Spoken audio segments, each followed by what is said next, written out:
nggak semuanya salah lo juga kok Mai gitu. Gue cuma salah baca kode, bukan gue salah dalam kayak membuat hubungan itu akhirnya berakhir gitu. Jadi penyesalannya beda sih, bukan penyesalan beda karena nggak jadi meritnya itu ya. Welcome to Cameo Project. Sekarang langsung pencet tombol subscribe ya. Jangan lupa pencet tombol lonceng biar dapat notifikasi. Acak cus.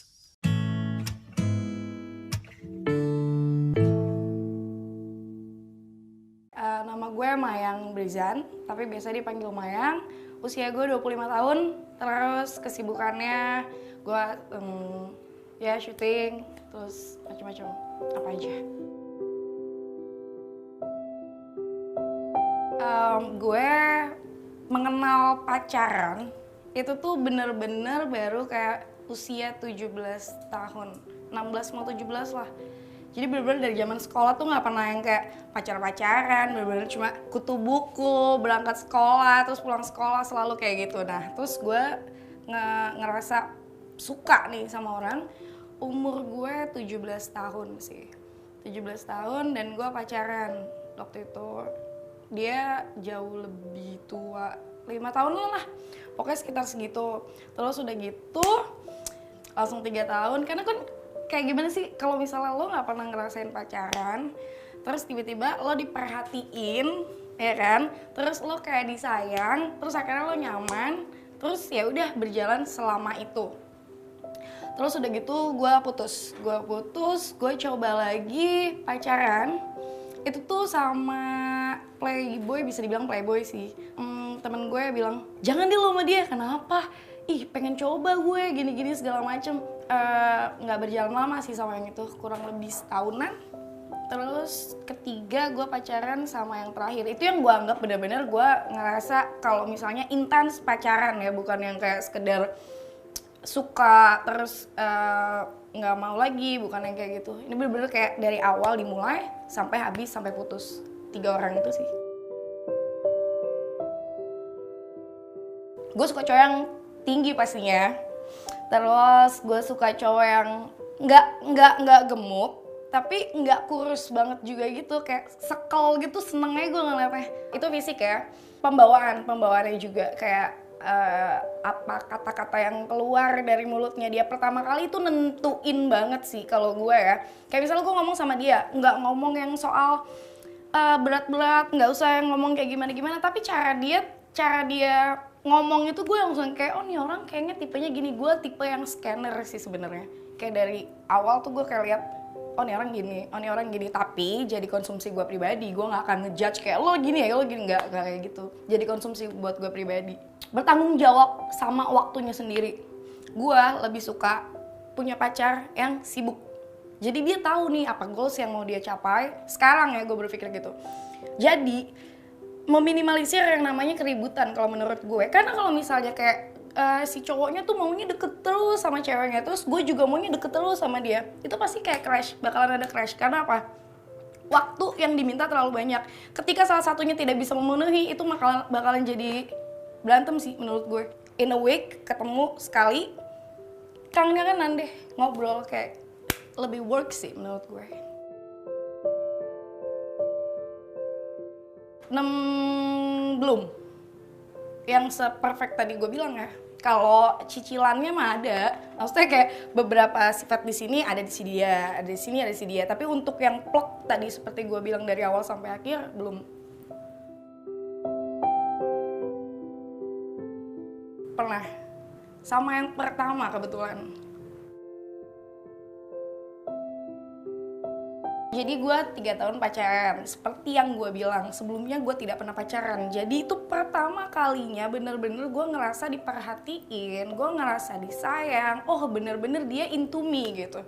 Terus akhirnya setelah 3 tahun itu berjalan, ada tuh obrolannya yang kayak, gue mau lo marry me deh gitu-gitu. Terus akhirnya singkat ceritanya kejadian, kita tunangan. Jadi menuju ke pertunangan itu, gue makin ngeliat kayak ini orang kayak gue yang nggak kenal dia, atau mungkin selama ini baru gue tahu kalau ini tuh dia gitu. Gue kayak nggak kenal lagi. Cuma pada saat itu gue pikir karena ya masih belasan tahun ya, jatuhnya 19-an tahun lah. Itu tuh gue masih mikir akhirnya kayak enggak kali emang guanya aja yang labil, udah ada yang mau serius bla bla bla, berantem tuh hati sama otak berantem. Terus kayak ditunjukin ternyata oh emang nggak bisa nih. Terus disupport, gue nggak tahu kayak itu pertolongan banget dari Tuhan, kayak nyadarin gue sampai akhirnya batal. Tapi setelah pertunangan itu.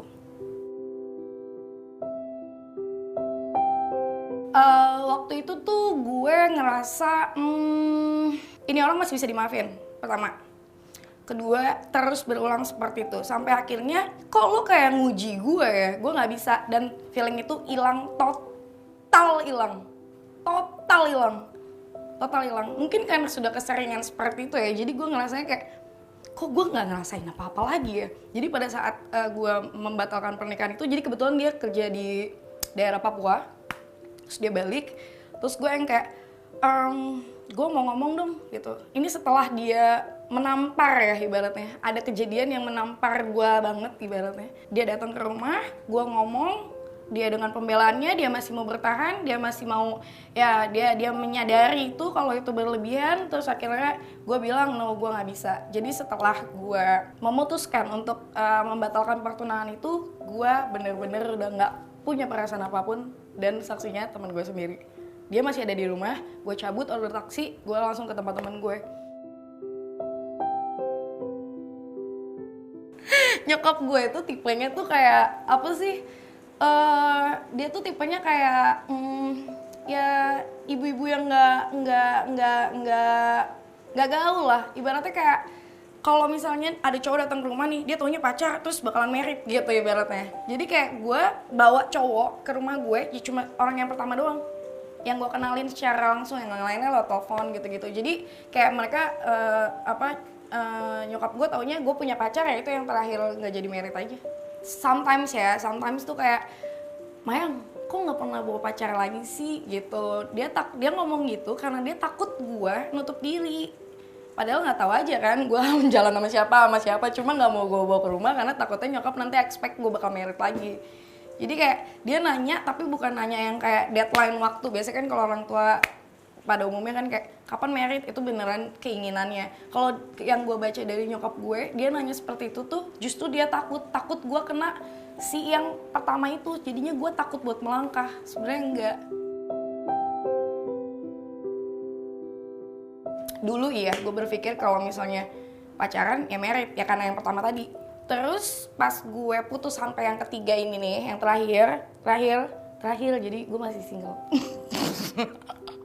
Jadi sampai yang terakhir ini gue salah penerapan, ketiga gue salah penerapan. Terus gue berpikir bahwa kayak sampai kapan gue bakal ekspektasi dinikahin orang. Artinya gue bergantung sama orang itu dan membebankan secara tidak langsung. Akhirnya gue berpikir healing gue lama tuh, healing gue yang ketiga ini lama. Gue mikir kayak udah deh, jangan kayak sendiri juga nggak buruk kok gitu. Bahkan setelah gue putus dari yang ketiga ini, gue jauh lebih berkembang parah. Gue jauh lebih bisa menghargai diri gue sendiri. Gue tahu apa yang mau gue lakukan tanpa perlu permission dari si cowok. Gue bisa melangkah tanpa gue dituntun. Gue bisa bicara tanpa gue mendengar dulu dari orang lain. Itu berubah total. Lo liat gue yang sekarang berani ngomong kayak gini tidak sama seperti 3 tahun lalu. Bucin, jelas. Karena gue bergantung, karena gue berharap. Gue sekarang berpikir diri gue tuh satu. Ya, ada orang nanti menemani hidup gue. Kalaupun orang itu pergi, gue tetap satu. Dulu, gue berpikir bahwa gue setengah. Terus gue butuh orang lain untuk melengkapi gue jadi satu. Ketika orang itu pergi, gue hilang lagi sendiri. Gue jadi setengah lagi. Dan gue bakal cari setengahnya lagi ke orang. Terus seperti itu. Kalau sekarang, enggak. Pas lepas dari yang pertama, masuk yang kedua, itu kan gue coba-coba ya. Terus udah gitu, berjalannya waktu, ini orang laki-laki kan perlakuannya sama ya. Kalau misalnya pacaran kan pasti dia selalu kayak gitu kan, kayak template aja gitu. Gue ngerasa dia si yang kedua ini melakukan gue sama seperti yang pertama. Akhirnya gue menerapkan ke yang kedua itu. Kalau misalnya kayak ini hubungan bakal serius, ini hubungan bakal serius, itu salah ternyata. Yang ketiga, gue belajar dari yang kedua. Nggak semua cowok pacaran itu bakal mau merit, ibaratnya gitu kan, ya buat fun aja dulu gitu. Ternyata yang ketiga itu sama kayak yang pertama, ngomongnya tuh menjurus ke sana. Cuma gara-gara ke si yang kedua ini gue nggak serius banget, jadi gue nggak peka tuh sama si kode yang ketiga ini, orang ketiga ini. Pokoknya berantakan deh, berantakan. Emang udah harusnya healing dulu gue tuh jangan cari pacar dulu. Berantakan. Di awal pasti kayak, kenapa lo nggak baca kode itu dari orang ini gitu, sedangkan orang ini bisa jadi the right one, bisa jadi. Cuma ketika penyesalan itu ada kan selalu nyalahin diri sendiri ya. Gue nyalahin diri sendiri, begitu gue nyalahin diri sendiri kayak nggak semuanya salah lo juga kok Mai gitu. Gue cuma salah baca kode, bukan gue salah dalam kayak membuat hubungan itu akhirnya berakhir gitu. Jadi penyesalannya beda sih, bukan penyesalan beda karena nggak jadi meritnya itu ya. Ya pokoknya beda lah menurut gue. Itu yang gue rasain. Gue ngerasa kayak apakah gue membentengi diri gue ini terlalu tinggi sampai akhirnya tuh kayak ngebentengin tuh bukan gue taruh standar yang tinggi, bukan ya, tapi gue kayak punya batasan di depan badan gue itu terlalu tinggi sampai cowok tuh kayak mau masuk tuh kayak baru jalan dia mundur lagi. Ini yang deketin gue sekarang ini nih yang pada mundur. Ya mereka mungkin lagi mikir kalau mereka belum siap kali, jadinya mereka nggak mau maju lagi gitu. Kalau gue sih kayak udah siap gitu, kayak ibaratnya gue lagi mempersiapkan diri gue untuk seseorang nanti mempertimbangkan dia memilih gue. Ya, gue tidak menutup orang untuk mendekati gue, tidak sama sekali. Gue tidak menutup untuk gue nggak mau pacaran sama cowok yang ini, nggak sama sekali. Gue berteman dengan siapapun.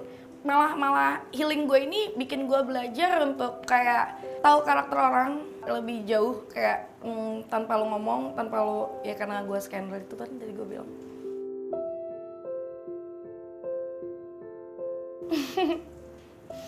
Gue awalnya nggak sadar tuh soal itu.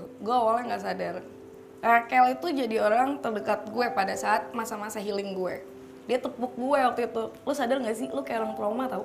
Emang iya? Dari situ gue langsung kayak, wah kenapa gue trauma? Lo tiap ada yang deket sama lo tuh pasti lo pentalin, pasti lo giniin. Menurut orang terdekat gue, iya, gue ada di masa trauma itu. Tapi gue bersyukur sih. Jadi gue punya batasan untuk kayak nilai. Dulu tuh bucinnya gue parah banget, kayak kalau ada yang deketin gue, dia mau lo sama gue ngerasa gue beruntung dia mau sama gue. Jadinya gue kayak mempertahankan dianya tuh parah gitu. Tapi kalau untuk sekarang nggak boleh gitu. Kita cewek itu worth it juga kok buat milih cowok. Maksudnya kayak, makanya kayak yang tadi gue bilang, gue di sini bukannya posisi lagi membentengi diri gue terlalu tinggi. Mungkin untuk beberapa orang akan terlihat seperti itu, tapi bahwa kalau boleh gue sampaikan, gue hanya sedang mempersiapkan diri gue untuk cowok yang nantinya bakal siap juga buat jadi pasangan gue, setara. Bukan kita bicara tentang ekonomi, tentang pengalaman atau apapun itu tentang kesiapan itu ya. Terus kayak dia ada di sini gitu, susah dia naik ke gue, yang ada apakah filter sendiri, nggak bisa. Nah mungkin yang sekarang lagi deket, ya mungkin yang orang yang lagi kayak mereka juga mau mendaki ke situ gitu. Dan gue belum ketemu sama yang di sini gitu, berarti gitu. Iya, mungkin. Karena gue nggak mau lagi mencoba, ibaratnya. Jadi kalau misalnya gue sudah mau bilang kayak, yaudah gue mau sama lo, seyakin itu berarti. Gitu. Gue dibikinin sama Tuhan tuh support sistemnya tuh bener-bener kayak, gue sampai yang, nangis gue. Gue nangis waktu itu kayak, gila ya 25 tahun gue hidup baru sadar loh gue. Dan ini baru-baru ini aja sih, kayak baru tahu kalau misalnya tuh ini proses healing gitu. Kalau goals, jangan pernah jadiin orang lain itu goals lo, jangan pernah. Lu depend nanti sama orang itu. Terus kalau lu depend, lu ekspektasi. Nanti kalau lu ekspektasi itu tidak tercapai, lu mau salahin siapa? Kan lo yang pilih. Apalagi yang masih single. Banyak banget lu mau ngapain, lu bisa jadi apapun. Lu bisa jadi apapun. Nyokap bokap lo, keluarga lo ngelepas lo di luar, itu tuh biar lu tuh kayak jangan malah ada cowok lo jadi terbatasin. Jangan sih, jangan please, jangan. Iya kalau dia nanti tanggung jawab sama lo, kalau enggak. Gue ngomong gini bukan sebagai expert ya, cuma berangkat dari experience gue. Kuncinya utama adalah lo kenal dulu tuh sama diri lo. Kayak gue nih, gue selama ini baru kenal Mayang tuh kayak gini nih. Mayang tuh kayak gini. Dulu gue gak kenal, gue cuma kenal kayak gue lahir sebagai Mayang. Ya udah, Mayang yang berjalan gitu, bukan Mayang yang gue bentuk gitu. Terus kayak lo, kenapa gue bilang lo harus kenal sama diri lo dulu, biar lo sayang sama diri lo dulu. Lu kabarin pacar lo, padahal lu bangun tidur lu usaha sendiri kali. Emang pacar lu bangunin lu gitu kan? Enggak juga. Terus kayak sayang sama diri sendiri itu penting sih, biar lo nanti nggak ekspektasi sama orang. Terus gimana cara lo menyayangi orang lain ketika lo sendiri aja nggak tahu cara nyayangin diri lo sendiri? Mau pakai cara yang mana? Caranya bakal terusan salah. Orang lo aja nggak bisa nerapin itu sama diri lo sendiri. Terus lo mau pakai cara itu ke orang lain, riset dari mana? Lo yang bakal ngerasain kesendirian itu sendiri. Lo bakal ngerasain nangisnya sendiri. Lo bakal bahkan sampai ada yang bunuh diri gara-gara dia kesel sama dirinya sendiri. Berawal dari mana? Dia nggak kenal dirinya, dia nggak tahu tuh kemampuan dirinya, dia nggak tahu cara yang sayang sama dirinya sendiri. Kalau lo sayang sama diri sendiri, lo ngejaga diri lo sendiri, bukan mengorbankan diri lo sendiri buat orang lain sih, menurut gue. So ya teman-teman, jangan lupa subscribe channelnya Cameo Project dan It's Just For Play, channel YouTube aku dan teman-teman aku. Di situ kita ngebahas tentang deep talk sih. Deep talk kayak millennials zaman sekarang, terus kayak hal-hal yang relate banget sama millennials zaman sekarang, terus kayak hal-hal yang nggak bisa disampaikan sama orang, yang nggak berani orang tanya, tapi kita bahas di situ. Pokoknya kalian harus nonton It's Just For Play juga. Jangan lupa subscribe, jangan lupa tonton, tinggalin komen juga. Thank you!